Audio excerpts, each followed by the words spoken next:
Hi, everybody. My name is Matthew Sambanis. I'm a certified public accountant. My firm is based in Long Island, New York.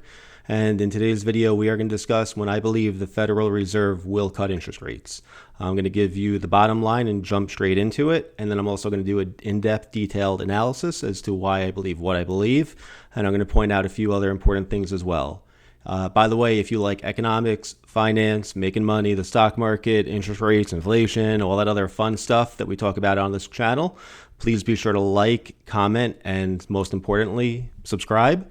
And if you don't like it, then also leave a comment and let me know. I read all the comments. I reply to 99% of them, if not 100%, and I would greatly, greatly appreciate it. So without further ado, today is June 6th and 2024, and I believe the Federal Reserve will cut interest rates before the next election for political purposes, but they're going to say it's due to, quote, weak economic data. And basically, we live in a oxymoron world now where bad news is good news. So when we get bad news, bad jobs reports like we did today that from ADP, the stock market goes up, and the stock market goes up because they believe we're going to lower interest rates. The problem with lowering interest rates equals more inflation, right? And, how did they try to get inflation under control? By higher or increasing interest rates. And if anything, in my opinion, right now, interest rates are actually too low and they should go substantially higher. But that's, another video for another day. I also want to point out that I believe the cut that they do have, whether it's 0.25, 0.5, or even 1%, is not going to do.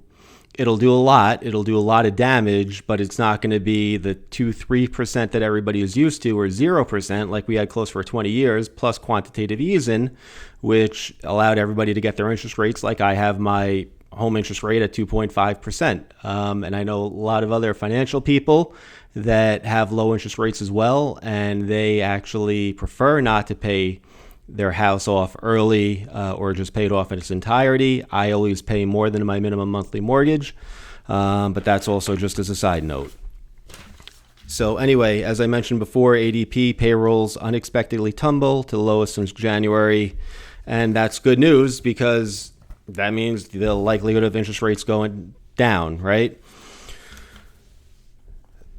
So what do we mean by a weak economy?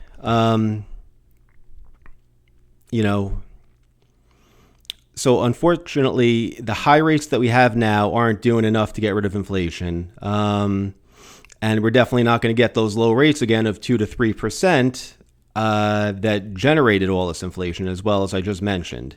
Last Friday, the PCE, the Personal Consumption Index number, came out, and it's in my opinion, the most dishonest number of inflation. And it said it was 2.8%, which is what the markets expected, but it's not good because it's not the 2% goal. And by the way, the 2% goal used to be an average of 2%. I can't tell you how many times I've said that, but basically we should have deflation. And the difference is this: when you go to the supermarket or you go to Best Buy or Costco and you see a TV for $500, do you prefer to pay $500 or do you prefer to pay $400, right? You prefer to pay less, so that's why we would want deflation, and that's the benefits of a capitalistic society. And do you want that TV to increase by 2% every year? Of course not, right? Why would you want that? You don't, and that's how effective economies operate. By the way, I read off my notes here. I literally handwrite them and I read off of them. So if I stutter or stammer, I apologize in advance. Anyway, so when inflation was 1.6%, right? The Federal Reserve, years ago said rates were too low and we needed to get it to 2%. And they well overshot that. And when inflation was 1.6%, call it, or whatever it was, below the 2%, and they were so worried about it, they had interest rates at 0. And they also were doing quantitative easing. The issue of 2.8% for the Personal Consumption Index number is also that it's way above the 2% number. So even though it was within line with what they were expected, it's too high. So the only thing that's really doing good right now is inflation, and inflation is bad.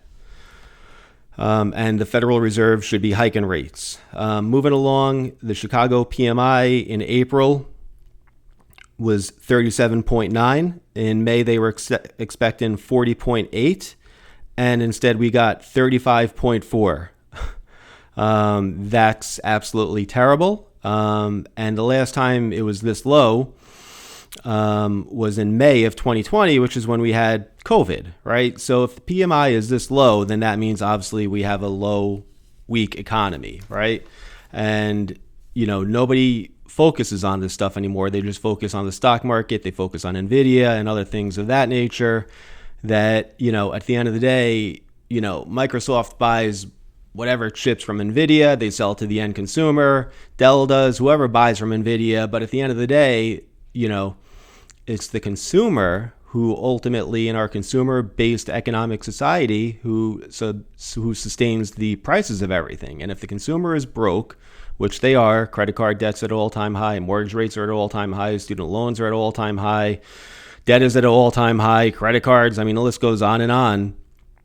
It's weak, and everybody's buckling due to massive inflation. The prices of everything have gone up dramatically, and they're not going down. And even if you get it down, inflation down to 2%, prices are still increasing. There's no, resolution or resolve here. So the issue with lower interest rates as well is it's going to equal higher prices. It's that old saying of you can't have your cake and eat it too, right? So let's say they do lower interest rates, right? Let's say they bring it down to 3%, and now you can go out and get a mortgage now for 3% or 4%, whatever. The issue there is the cost of everything else is going to more than go up to, in effect, offset that. So this is not good news here. Another weak number that came out last week was the international trade deficit. Meaning the merchandise trade deficit. It was supposed to be 93 billion, which is what it was in April, and it was 99 billion, right? And that was due to a 3.1% increase in imports and a 0.5% increase in exports, which shows the economy is weak because it's not making those products. Instead, we have to import them from a foreign country, which means we have to send out dollars, have to print more dollars. It causes more inflation. And as we send out those dollars, we need them back, and then the foreigners turn around and buy it back from us, so our prices end up going down in nominal terms. But ultimately, the dollar will collapse under a huge trade deficit because we need more money to import it. When you're sending out more than you're getting back, long story short, and you need to bring in more, where do you get that from? You print the money, you get more credit card debt, you go to the bank for a loan. Whatever the case may be, for purposes of this video, it's the Federal Reserve printing money. And what else? What other bad news came out? The GDP. So quarter one was 1.5% GDP growth. It was supposed to be that, and then they revised it down to 1.3%. The personal consumption expenditure component of that was 2.5% instead of 2%, right? So that's showing the economy is weak, the consumer is weak. Also, other bad news, Richmond Fed manufacturing came out at 0%, right? This is like a banana republic, and this is Bidenomics for you as well. Not to do politics or get into politics, but again, whether we had one president or other, it just wouldn't be as bad, but the numbers would be bad regardless. The Dallas Fed in manufacturing was minus 19%, and in the prior month it was minus 14%. The production index sank to negative 2.8%. Prior to that, it was up 0.48%. So long story short, all these economic indicators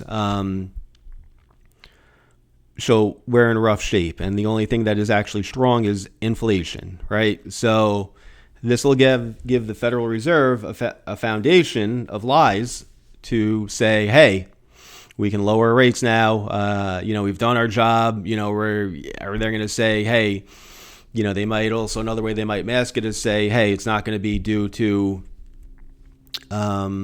the bad economy, right? Because they don't want to say that because that'll look really bad for the president to get reelected. And they say it's not a political position, but of course we all know it is. They might just say that we believe that we'll be down to 2.2% inflation sooner than later. And, I believe no matter what, inflation is going to get significantly worse. The government's going to continue to print massive deficits. I had an article, I don't have it in front of me, so I can't really get into it. But the Federal Reserve, was something like they pulled in, I don't know, 400 billion, but, they pulled in 200 billion, but they spent 400 billion. Just use easy numbers, right? Let's just say you're a household. You bring in 20,000, you spend 40,000. Common sense, that's not good. You bring in 2,000, you spend 4,000. That's not good. You bring in $200, you spend 400. Same exact concept. It's not good. And at some point, the dog dude's got to hit the fan. And in other news related to this, the stock market in May was up. The saying goes, sell in May and go away. Well, this month, this May 2024, we hit all sorts of new highs. The stock market was an all-time high. Gold, which hit an all-time high. Silver, over $30 an ounce, and it closed above $30 an ounce, which is, great for me. I own a bunch of silver, thankfully. And Bitcoin's been going through the roof, and Ethereum's been going through the roof. So I'm going to do a separate video on how to profit from inflation. If you've watched the video this far, by the way, thank you. I greatly appreciate it, and I'll be continuing to make more and more content. But long story short is buy gold, buy silver, buy gold and silver stocks. Obviously, do your due diligence. I'm just some guy on the internet. I have some credentials, sure, but not as it relates to investments. So whatever I'm telling you, just do whatever you want to do. Take it with a grain of salt, or do the opposite for whatever. Copper has been going up through the roof as well. A lot of precious metals, and also I've been buying foreign stocks personally. As well as junior mining stocks and royalty companies. So hopefully you found this helpful and informative. If you did, again, I beg you kindly to please like, comment, and subscribe. Hope you have a great rest of the day. Thanks so much.